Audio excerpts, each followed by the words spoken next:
Hello, everyone, and welcome to Counterpoint. I'm your guest host, Michelle-Louise Simard.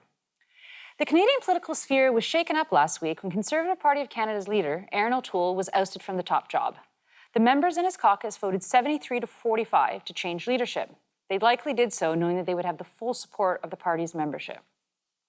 O'Toole won the leadership race on the third ballot by acquiring votes from leadership contenders Derek Sloan and Leslie Lewis, beating out heavily caucus-supported Peter MacKay. O'Toole appealed to the social conservatives within the party to win the leadership.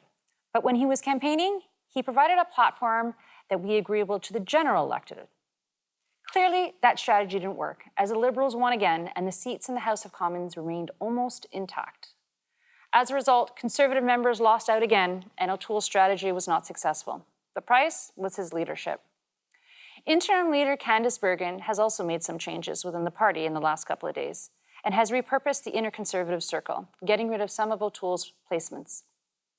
But what the most interesting aspect of the O'Toole ouster is that seasoned politician Pierre Poilievre came out this weekend with a polished and well-choreographed video stating he wants to run for Prime Minister. No other contenders for the leadership have signified their intent. Today, I want to talk about the political landscape and what political parties are doing within their own ranks. Are they making decisions that would benefit Canadians as a whole? Or are they deciding what's best for themselves and hoping others will follow? Joining me today to discuss our current political landscape, party leadership, and what is needed in Canada are the Honourable Gerry Ritz, former MP from 1997 to 2017. He served as Agriculture Minister under Stephen Harper, and Elliot Hughes from Summa Strategies, who advises on government relations. Gentlemen, welcome. Mr. Ritz, what did you think about the O'Toole ousting last week? Well, there were a number of warning signs actually heating up after the election. And it wasn't just the fact that Erin came second. He did very well fundraising, getting the vote out, so on. The numbers were there. But at the end of the day, it was musing and going solo on changing what the party had agreed to on the carbon tax and issues like that that really started to shake his leadership to the core. He became a little more, I guess his advisors and himself, they thought if he became more like Trudeau, he could beat Trudeau. And that's exactly the wrong direction to go in my mind. I think you're right about that, actually. I think that's exactly what his advisors were thinking. Elliot? Well, before we jump into it too much, I just want to make sure your viewers know that I've worked for, federal Liberal cabinet ministers. So I'm definitely coming with a Oh no, we shouldn't have you on. Now, before I get kicked off the show, let me say I'm going to do my utmost to judge this sort of as straight as I can, and not sort of have this perhaps a bit of a Liberal tinge to it. But I would agree with Gerry. I think Mr. O'Toole promised one thing to win the leadership, and then you turned to try and convince Canadians to vote him to become Prime Minister.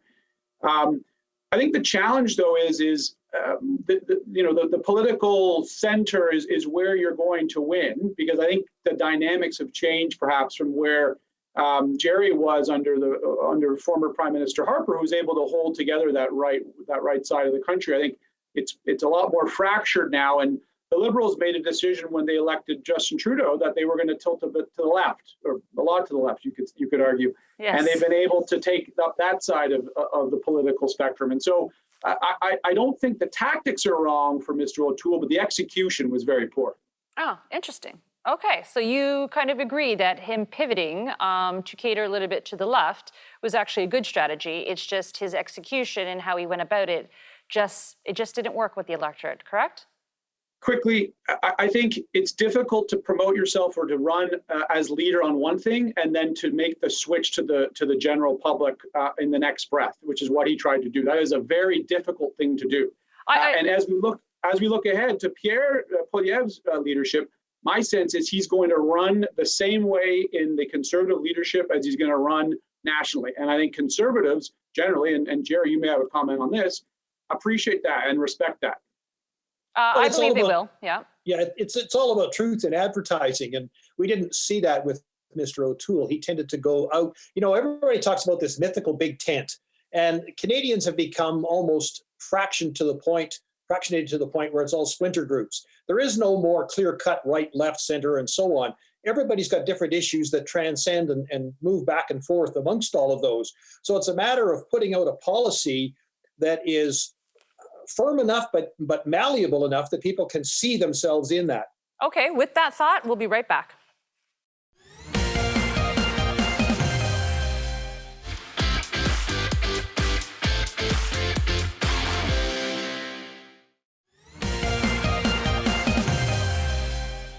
And welcome back. So, Gerry, you were right on a point before we cut to the break. Please continue.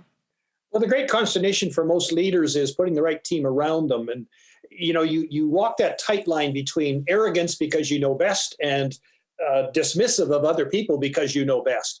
And somehow this mythical tent, as I was explaining, you want everybody in there. You want all these different viewpoints coming together and rallying up. And I don't see that type of galvanization happening in the near future. I think the party's got to take its time going through this. The worst thing that could happen is that Polliver scares everybody else away and they have a crowning. We had that with the Liberals, and look how that turned out. I hear you, Elliot. Well, I would definitely agree that the party deserves and should take its time. For me, this, as an outsider, again, this is a crucial moment for the Conservative Party of Canada. There's very strong similarities I see with where the Liberals were after Stéphane Dion. And the party was fighting for its identity. And I feel that's where things are right now with the Conservatives. Rushing a leadership, a coronation of Pierre Poilievre doesn't allow for a debate of ideas and really a decision on the direction the party should go. And having it done on the backdrop of what else is going on in this country at the moment. I'm here in downtown Ottawa. And it would be, I think, dangerous for the party to steamroll ahead and to move forward without that real long discussion around those ideas and conservative principles. Yes, I completely agree with you, because as we've seen what happened with the Green Party, with Annie Paul, for some, it was a quite surprise that she had won the leadership. And there was disgruntling, as normally happens when there's a leadership race. But what happened after, and then when the election occurred, was there was money that wasn't going to be given for her campaign. Many people decided to leave their jobs. There was like a small little coup that was trying to get rid of it. Like, the process of her having to go up to the debates must have been extremely difficult for her, because she wasn't even getting a lot of support from her own party in the executive. And so what I'm concerned about is, and I think many Canadians may be concerned about is do we have to worry about that with the Conservative Party? And why would that be so important? Is because, as we know, in the federal politics, there's usually only two parties that get elected, the Liberals or the Conservatives. And so we need to have choice. And the official opposition needs to be strong in order to properly represent Canada and in order for us to progress. Gentlemen, what are your thoughts? The big difference between what's happening with the Conservatives and what happened with the Green Party was the Conservatives followed a process, the Reform Act that's been voted on and has become part of Canadian legislation. Trudeau has sidestepped his responsibilities, I'll call it, to follow through on that with his caucus. They seem to be going along to get along. The gravy train is wide and deep.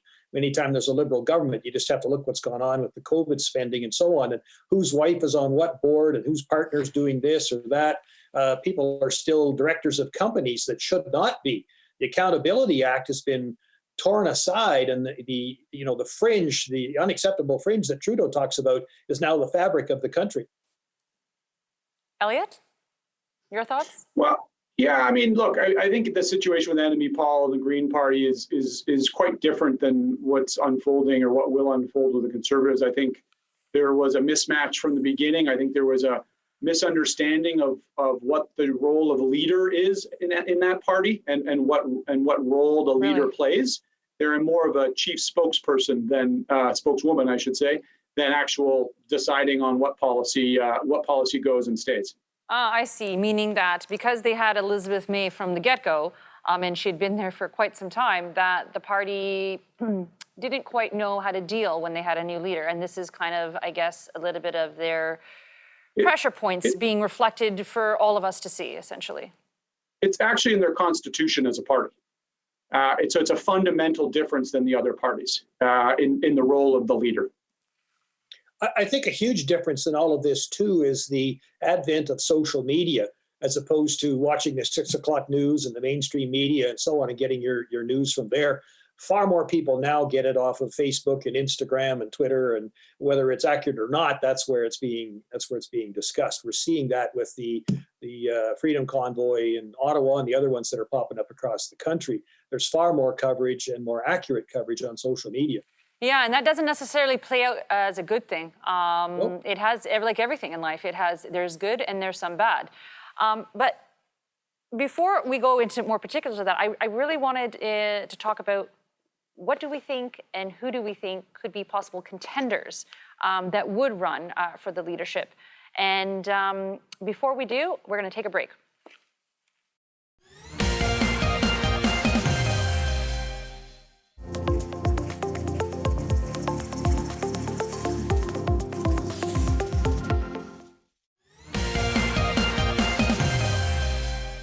Welcome back. So, Gerry, we were discussing what could be other possible contenders. What are your thoughts? Well, we have a strong voice coming out of caucus right now, but I'm sure there'll be a couple of others that may take another run at it again. Leslyn Lewis pops to mind. But, from my perspective, I think we also need people from outside the political spectrum that have a business background, a solid trade background. We are a trading nation. We're losing that status in the world. Foreign affairs, that type of thing. Someone with those kinds of credentials, not to diminish what Pierre is bringing to the table, but the last thing that, we said this earlier, the last thing the Conservatives need is a crowning at this point. Agreed. And Elliot, your thoughts? Yeah, well, I mean, this is a Conservative race, and when there's only one person running, it's difficult to say exactly. And look, you should, the Liberal Party and the Prime Minister should not underestimate Pierre Poilievre. He has a lot of skills as a politician. That said, to Gerry's point, I mean, he's got less private sector experience than Andrew Scheer did. He's a career politician. Yes. He has tremendous vulnerabilities. He's seen as divisive. There's a lot of challenges that he would have to overcome, not only to win the Conservative leadership, but I think to legitimately compete at the national level. So, outside names would be great. I mean, the ones that come to mind for me are the political folks. I know that he hasn't shown an interest, but Premier Scott Moe does have some likability across the country, and Nova Scotia Premier Tim Houston, who just came into the job there, may look at it and think about it. I think he's got his hands full in Nova Scotia and likes the job there, but he's the kind of candidate that I think would be a strong competitor for the Conservative leadership if he did decide to jump in. Well, there's a lot of people in Nova Scotia don't consider him a Conservative, so that may not weigh in his favor. It's always hard to get elected. It's always hard to get elected at home. Yeah, and that gets back to the original point in the discussion that we were having is, how do you win the country? And here, maybe Gerry and I have slightly differing views on this, but I think that sort of centrist position is what's going to get you elected as Prime Minister these days, with Quebec and Ontario holding such a large sway and number of votes. Yes. I don't disagree with that in theory, Elliot. The problem I have is that everything is so fragmented now that the definition of centrist doesn't necessarily mean what it used to. And not only that, gentlemen, I think the problem that we're having is in general leadership and sometimes a leadership process. So for instance, right now we're having another leadership for the Conservative Party, and it's great. It may be good for some of the party membership because they didn't feel that the previous leader or the leader before that performed well or did well. But what's happening here is it's very innate. It's very within the party. And I'm not quite sure, as you guys had just mentioned, that if choosing the leader is a leader that the rest of the country may want. It's very insular. And while Pierre Poilievre is great within the Conservative caucus and with maybe its membership base, would he actually be good for the general populace? And right now, I'm not quite sure. I know, Gerry, you brought up the fact that, it's sometimes good to have somebody from outside, whether it be a business person or someone from a different background. And this is where I feel that McKay had that. People knew him and many people trusted him. And whether the base wanted to support him or not, the general populace knew who he was. He wasn't unknown. We didn't have to waste an election figuring out who Peter MacKay was anymore. And so right now, this may be the issue with Mr. Poilievre, is that while the party may like him and love him and think that he'd be a great leader and a great prime minister, the rest of the population might not know that. So knowing that, What success do you think that Mr. Poilievre may have if he is chosen leader? It's going to come down to the team that he puts around himself. I mean, you cannot be an expert of all things, but you certainly need to take advice, but then you have to be smart enough to know which advice is good or not. And that's what tripped up Mr. O'Toole. The advice he was getting was be more like Trudeau, be soft, be mushy, and people will love you. Well, it turns out they didn't, because they already had that in a couple of other federal leaders. So he, needed to take a little sterner visage, I guess I'd say, on issues like the carbon tax, on the firearms registry, on other issues that came before him that he didn't seem to want to make a decision on. And that's one of the traits of a good leader, is making those decisions in a timely way and not always taking the easy route. At the end of the day, you still have to lead this country. Yes, being resolute in your decisions and not always pivoting when something where you see the polls or you get bad news coverage and decide, I'm going to pivot and I'm going to change, as we've seen many times with Mr. O'Toole. So we have about 10 seconds left, Elliot. What are your thoughts? And we can continue after the break. Do not underestimate Pierre Poilievre if he were to win the election or the nomination. And voters get tired of governments at some point. Agreed. Thank you. And we'll be right back.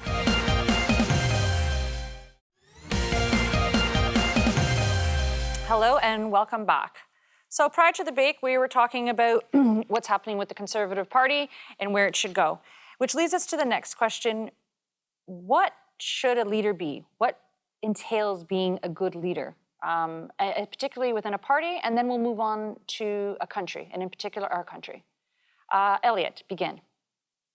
Well, it's a big question, but I think most importantly, a leader needs to know what they stand for and what they believe in, and then have the desire to stand up and fight for that.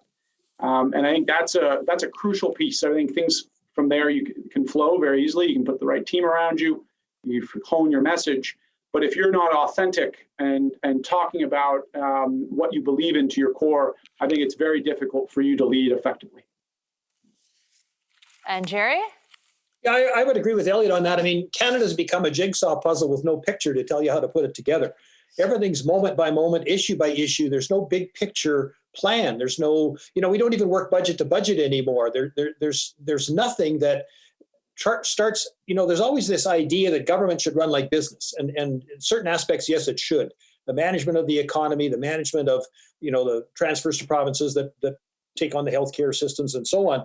But at the end of the day, a leader has to have that big picture in mind and sell that to people. You've got to create the need before you can market the answers.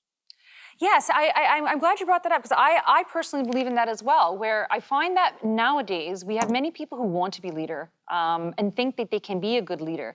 But it's more for the glory or the power of it. It's not necessarily that they actually have the merit or the skill sets to do so. And I agree that, when you run a country, especially with many things with finances, health, schooling, and so forth, there should be some form of background, acumen, something that people can rely on and to give the big picture instead of going through micro elements of each aspect, which I feel is slightly happening right now, is that we're picking things, and we see that very clearly when we see the debates.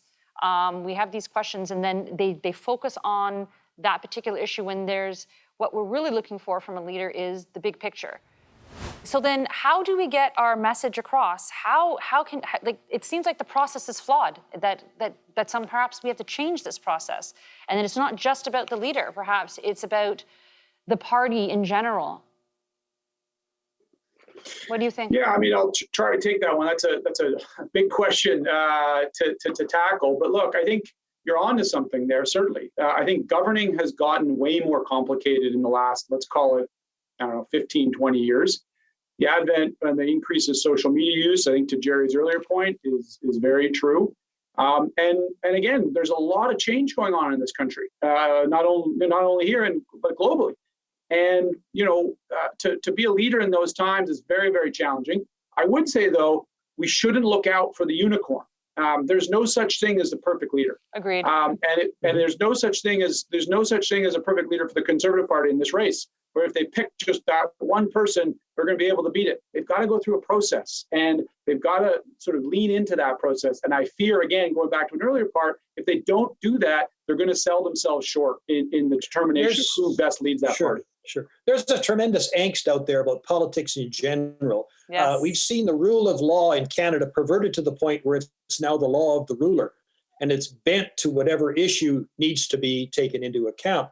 So people are just throwing up their hands, and it's after COVID, they're saying a pox on all your houses. So any leader of any party has a tremendous job trying to rebrand themselves. Now, the Conservatives have got an opportunity right now with the leadership race to do exactly that. And I think, as Elliot has said, and you have said too, Ms. Simon, that they need to take their time to do this. And that would be the best advice anybody could give them, is take your time and work through this to come up with the plan that people can identify with. Thank you for this lively discussion. I really appreciate your time, gentlemen. I hope you had some fun today, because I know I did. Free societies, large and small, will always have differing of opinions on how things should be done and who should lead. The benefit to these societies is that if they don't like what they see, they can have the choice to change their decisions. The alternative may not always be good, but at least they still have the choice and the liberty to choose another. While the freedom to choose will be paramount, it also has led us to continue the cyclical repeat of trial and error. It seems we still have not found the perfect recipe to find a great leader. The question is, does a great leader even exist anymore? Perhaps we need to consider new ways of governing. Collaborative consensus may be the route we could go, as noted by our guests. We won't know unless we start trying. As one thing is clear, the repeat process of selecting leaders is not working. The flawed process is beyond repair, and a new method should flow. The question I leave to all of you, are we ready to make some serious changes to achieve the goals we want to achieve? Just some food for thought, and have a great day.